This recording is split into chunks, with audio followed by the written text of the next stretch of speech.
Hey money nerds, I have heard so many people ask questions about how do I go from having a spender mentality to more of a saver mentality, having a little bit more responsibility and intentionality behind my finances. So that's what we're going to cover in today's episode. So first and foremost, I think that anytime you're trying to approach a new goal, maybe you're trying to change a mindset, you're trying to really break through something that has been holding you back for a very long time, you have to get very clear on what are those underlying beliefs.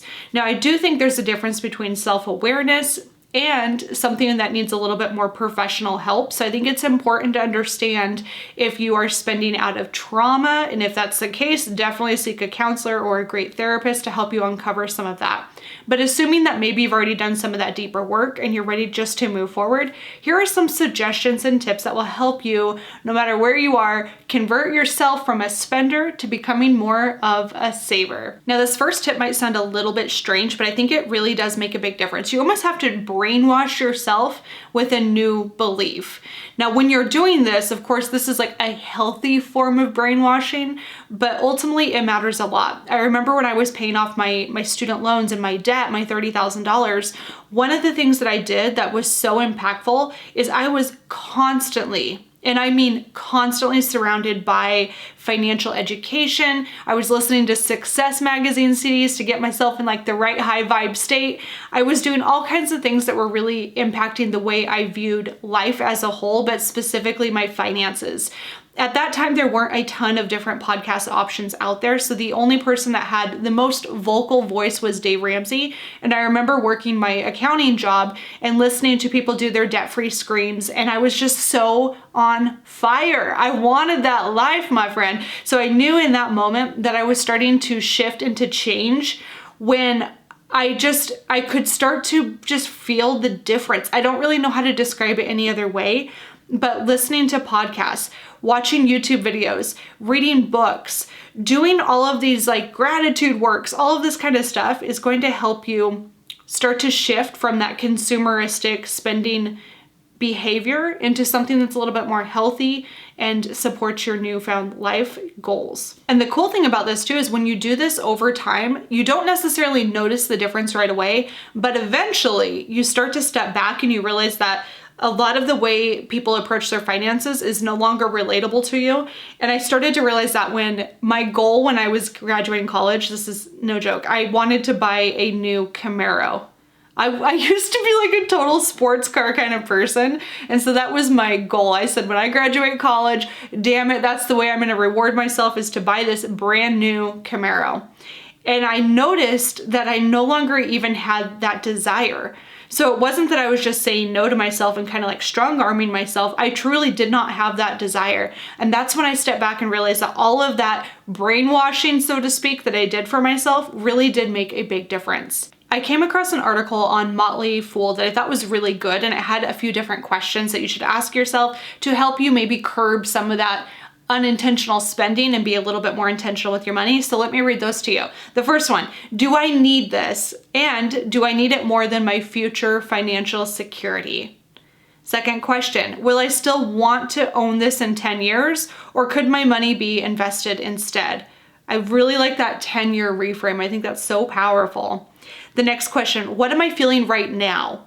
Am I anxious, sad, or insecure? Will this purchase provide short-term or long-term relief? Also a very good question to ask yourself. I think that one is very powerful too. It helps you uncover some of that emotional spending stuff that we all do occasionally.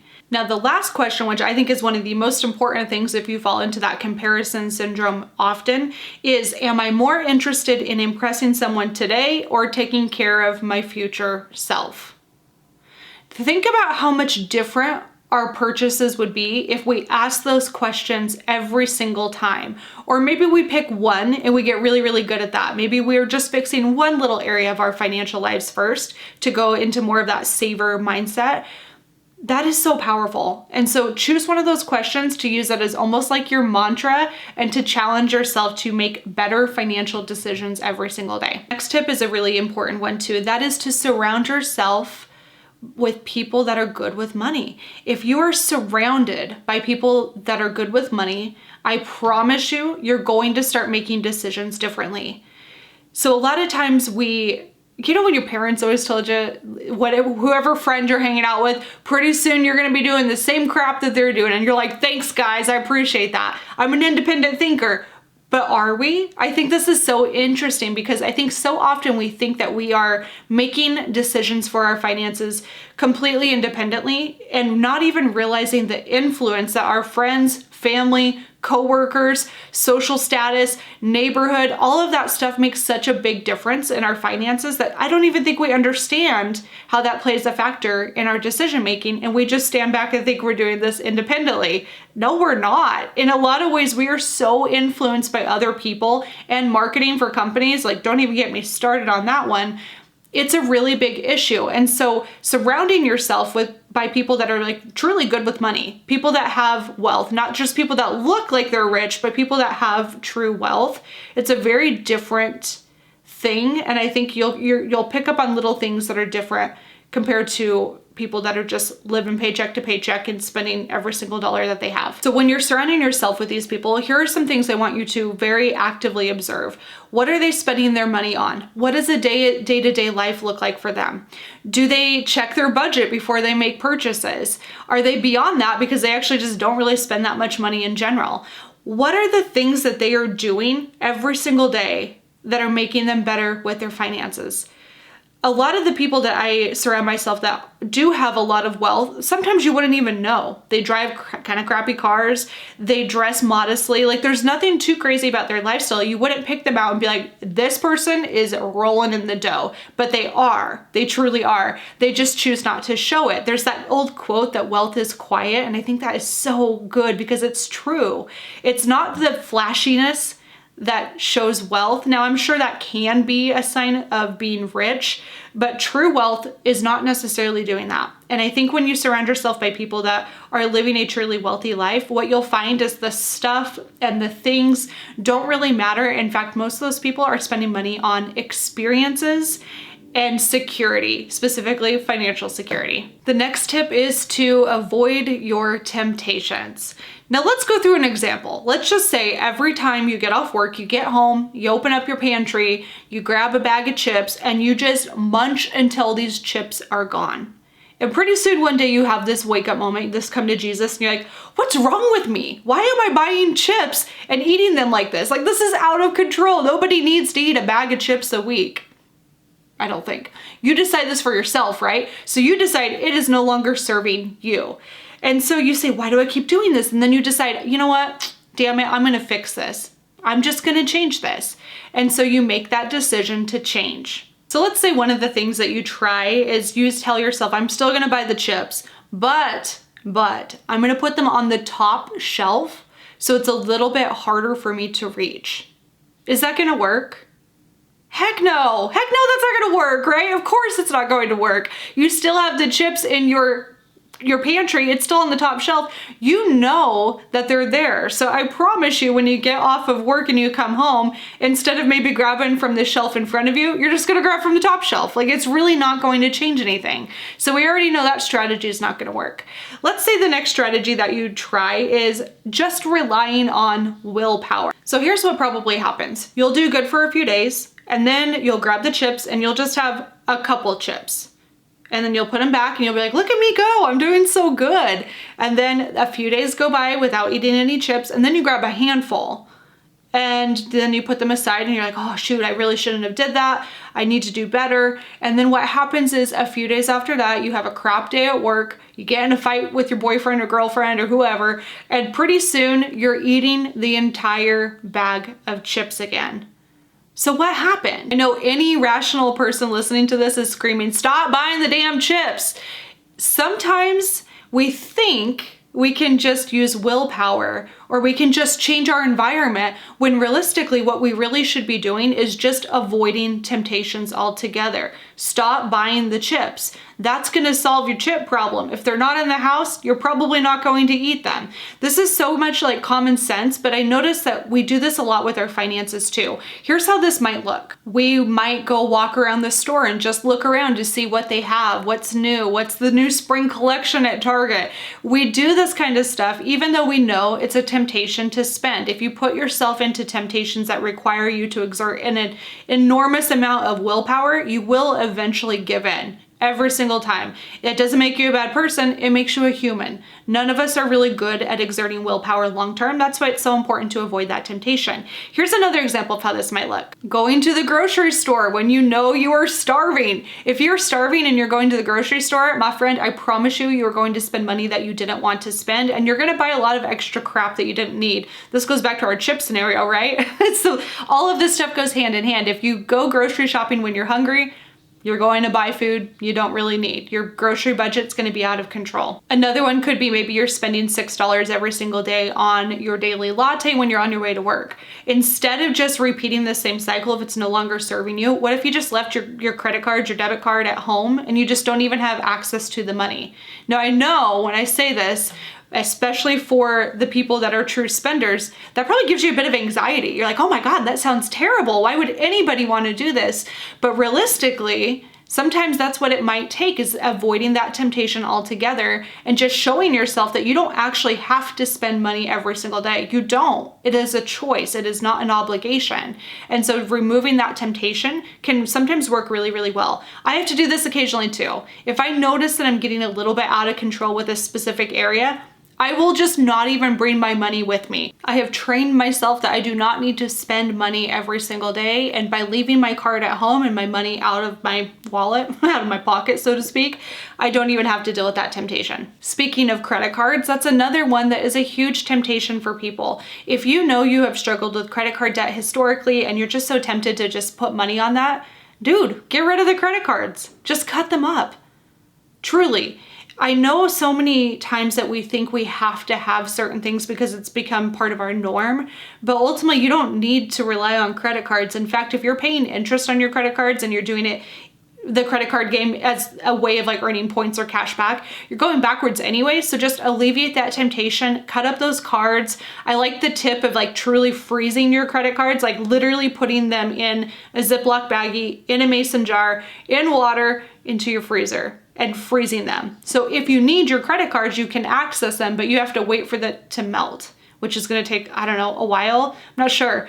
Some math majors in here are gonna be like, it's gonna take 2 hours. It's probably longer than that. But regardless, that is how this stuff can work, is you can remove that temptation to make your life easier. Again, we do not want to rely on willpower. We will fail eventually if we are just exerting willpower all day long, every day. It will break you down over time. So please quit making your life harder. Just avoid the temptations, at least until you get your footing again, and it will help you so much. Now, this is a tip that I like to give to all of my spenders, because sometimes that deep-rooted spending as soon as you get that money comes from scarcity. It's actually a scarcity mindset. It's that we don't know when that next paycheck's gonna be here. I don't know if I'm gonna have this money again, so I should just spend it while I have it. This is that common mindset that often shows up in overspending and spending as soon as you get money. So here's what you have to do. You have to allow yourself to just be okay with having money. You don't have to spend it. You get your paycheck, you can have some money kind of hanging out in your checking account, and just let it be. Let it sit there. It doesn't have to be spent. You don't have to live paycheck to paycheck. You can start to break this cycle by just being okay with having money. Now, this is a good exercise too. I want you to think about the last year of your spending. Think about how much random crap you probably bought, and you could not even say what you bought definitively that was worth it. We all do this. We all blow money. We are not perfect, and that's okay, but we can be a little bit better. And if your goal is to convert from that spender to more of a saver mindset, then looking through your life and thinking through all of those random purchases that you made and asking yourself, was it worth it? Do I even remember what the heck I bought? Is a really good reframe that will really put things in a perspective when you are considering spending money on something that you don't really need in the moment. And my last tip is to run a retirement scenario. Now, so much of this is trying to prepare for having a good life today and having a great life tomorrow. And I really do believe that if you go through this projection, you're going to start to see that maybe you need more money than you thought you did.